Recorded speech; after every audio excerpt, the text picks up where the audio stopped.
चुनाव से पहले सबको मेहर भोज चाहिए। सब मेहर भोज को अपना बनाने और बताने पर क्यों तुले हैं? राजपूत कहते हैं मेहर भोज उनके हैं, गुर्जर कहते हैं मेहर भोज उनके हैं, लेकिन सच क्या है आगे डिटेल में बताएंगे और साथ में ये भी बताएंगे कि मेहर भोज उत्तर प्रदेश की सियासत में क्यों जरूरी है। मुख्यमंत्री योगी आदित्यनाथ के हाथों सम्राट मिहिर भोज की प्रतिमा का नोएडा में अनावरण हुआ। इसमें गुर्जरों को बुलाया गया था। मैसेज साफ था, सरकार ने भी मान लिया कि सम्राट मिहिर भोज गुर्जरों के थे। बस इसी बात पर करणी सेना उखड़ गई। यूपी सरकार के फैसले के खिलाफ इतनी एक्टिव हो गई कि राजपूतों की मीटिंग बुला ली गई। राजपूतों ने योगी सरकार को आगाह कर दिया कि अगर योगी ने एक बार भी मिहिर सम्राट को गुर्जर कहकर पुकारा तो इसका भारी खामियाजा भुगतना पड़ेगा। पर सवाल यही था कि चुनाव से पहले मेहर भोज सम्राट की याद सरकार को भी क्यों आ गई और क्यों मेहर भोज के बहाने गुर्जरों को साधने की जरूरत पड़ी। गुर्जरों की बड़ी आबादी पश्चिम उत्तर प्रदेश में रहती है। किसानों को साधने के लिए और जाट समुदाय को जवाब देने के लिए योगी ने गुर्जरों को साधने की तरकीब निकाली।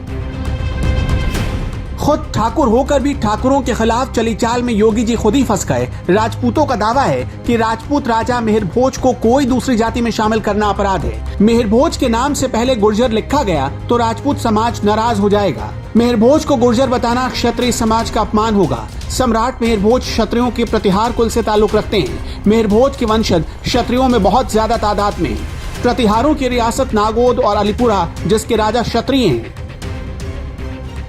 इसके उलट गुर्जरों का अपना दावा है। वो इस बात पर खुश हैं कि सालों बाद सही सरकार को मेहर भोज की याद आ गई। ऑक्सफोर्ड यूनिवर्सिटी से गुर्जर प्रतिहारों पर पीएचडी करने वाले बैजनाथ पुरी की किताब the history of the Gurjara Pratihara में सम्राट मेहर भोज का जिक्र है। राजौर, कदवाहा, नीलगुंड और नवसारी के शिलालेखों में प्रतिहारों को गुर्जर बताया गया है। 851 ईस्वी में भारत भ्रमण पर आए अरब के इतिहासकार सुलेमान ने सम्राट मेहर भोज को गुर्जर ही लिखा था। हालांकि कई लोग सुलेमान को एक आक्रांता मानते हैं, यानी अब जंग राजपूत बनाम गुर्जर की हो गई है और इसके बीच किसी और ने नहीं बल्कि राजनीति करने वाली सरकार ने बोया है। बीजेपी को लगता है कि जाटों की नाराजगी तो दूर नहीं कर पाई, लेकिन अगर गुर्जरों को मना लेती है तो शायद जाटों पर इसका कुछ दबाव डाल सकती है। वैसे मेहर भोज कौन थे जिनके नाम और जिनकी सियासी विरासत को अपना बनाने की जंग छिड़ी हुई है? सम्राट मेहर भोज का जन्म 816 ईस्वी में हुआ था। 836 ईस्वी से 885 ईस्वी तक यानी 49 सालों तक उन्होंने राज किया। उनका साम्राज्य आज के मुल्तान से पश्चिम बंगाल तक और कश्मीर से कर्नाटक तक फैला हुआ था। अरब यात्री सुलेमान ने कभी भारत दौरे के बाद सम्राट मेहर भोज को इस्लाम का सबसे बड़ा दुश्मन बताया था। उनके नाम से इस्लामी आक्रांता थर्राते थे। वैसे नोएडा में सम्राट मेहर भोज की प्रतिमा क्यों लगाई जा रही है, आपने सोचा है क्या? दरअसल पूरे उत्तर प्रदेश में गौतम बुद्ध नगर ही वो जिला है जहां गुर्जरों की तादाद सबसे ज्यादा है।